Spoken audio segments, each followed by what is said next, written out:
A nationwide search for those involved in the assault on the Capitol intensified today with new arrests. Attorney General nominee Merrick Garland pledged to make the investigation into last month's riot his top priority if confirmed. Officials say the probe is among the largest in Justice Department and FBI history. The scope and scale of this investigation in these cases are really unprecedented. Michael Sherwin is acting U.S. Attorney for the District of Columbia. This is not going to be solved overnight. It's not going to be solved within the coming weeks. It's not going to be solved within the coming months. With each new charge, there's a clearer picture of the diverse groups who attacked the Capitol. The latest person to be charged is this man, Richard Machete. Standing on the Capitol steps on January the 6th, he allegedly took a break from the rioting to argue with his ex-girlfriend over text message. According to the FBI, Machete sent her photos and videos of the mob. Then he insulted her. Quote, "If you can't see the election was stolen, you are a moron." The next day, she turned him in. She contacted the FBI and handed over all the texts, photos, and videos he had sent. Ouch. Hello, everybody. I'm David Shuster, and thanks for joining us.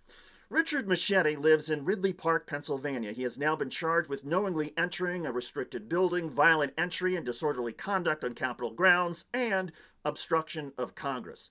He was recently arraigned in federal court in Philadelphia, Pennsylvania, and if convicted at trial on the charges, he faces up to 20 years in prison. Machete joins a growing list of more than 200 people who have been identified by law enforcement, the Department of Justice, and federal prosecutors as having participated in the January 6th Capitol riot. Law enforcement was able to ID many of these folks, in part because of communications that they had with their family and friends in which they were bragging about their participation. Some of the family and friends were ashamed and embarrassed and then turned over the text messages, photos, and videos to law enforcement.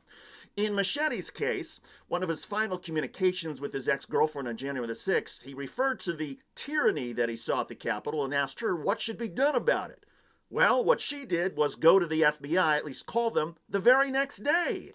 And then it was 5 days after that, according to the charging documents, when she met with FBI agents in person, went through photographs and videos to help them identify her ex-boyfriend. According to the criminal complaint, the FBI evidence also includes a receipt from a hotel right near the U.S. Capitol building.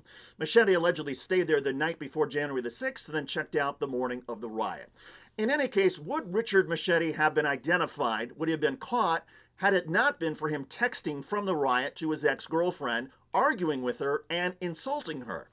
Well, it's hard to know, but law enforcement officials say that in general, many of these defendants have multiple people who have been willing to come forward and identify and place them there on January the 6th.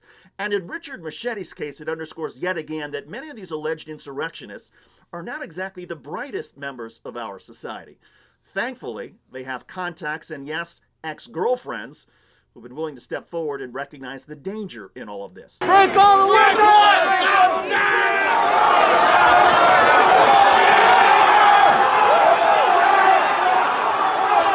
If past his prologue, Machete, like other riot defendants, will have plenty of time in jail to think about his actions.